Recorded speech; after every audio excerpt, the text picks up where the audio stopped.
Hi, I'm RJ, and I am the Senior Lead Tutor at the Centennial Learning Commons. I am primarily a math tutor, up to Calc 2, and an economics tutor for students that need help there as well.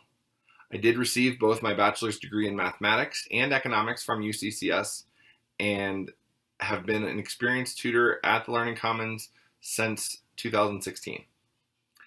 Often students come in to the Learning Commons feeling very anxious about math, and economics as well, because it involves a lot of mathematical concepts. I understand that completely because I was right there with them.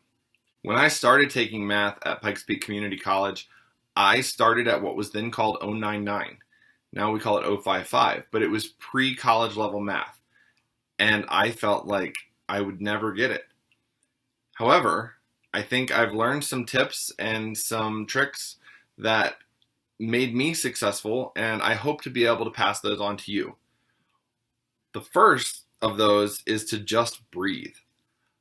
Honestly, I see so many students come into the Learning Commons and they're very worked up, they're anxious about a test or a homework or a quiz, and they can't even think because they're so concerned about how they can understand this material.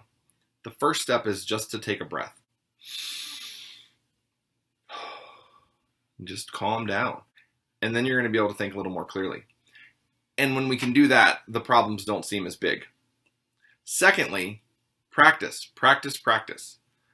I know time is limited, but the more that you're able to practice these concepts and the work that you're putting in, the better you're going to be. Often you need to remind yourself that you are allowed a little leeway here. You are learning these concepts often for the first time. They are new to you. They are new to most of your class. It's okay to make mistakes, especially when you're practicing.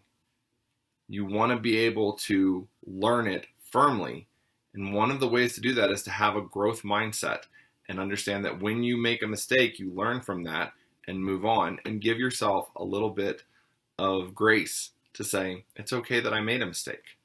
I struggled a lot in some of my classes as I was going through my undergrad. And one of the classes that I struggled with the most was Calc 3. Often you have to be able to visualize in 3D in that class, and I couldn't do it. My mind just doesn't work that way. However, I was able to spend a lot of time with tutors and with my teacher and practicing to find tips that made it easier for me to make it through the course. I try to keep a very positive outlook on how students are dealing with the struggles they have in these classes. I try to remind students that they will get it. And often I tell them they'll look back on this later and think, man, that was so easy. I really believe that's true. I'm not just trying to make students feel better. I'm trying to impart the same things that I've learned over the course of my academic career. I know that the other math tutors at the Learning Commons have very similar philosophies and would encourage students the same way. We try to be welcoming and opening to all students who come in and help them where they are and get them to where they want to be. It's not going to be easy, but I promise you can do it. And I hope that you'll come see me and the other math tutors at the Learning Commons so we can help you get there. Thanks. Have a great day.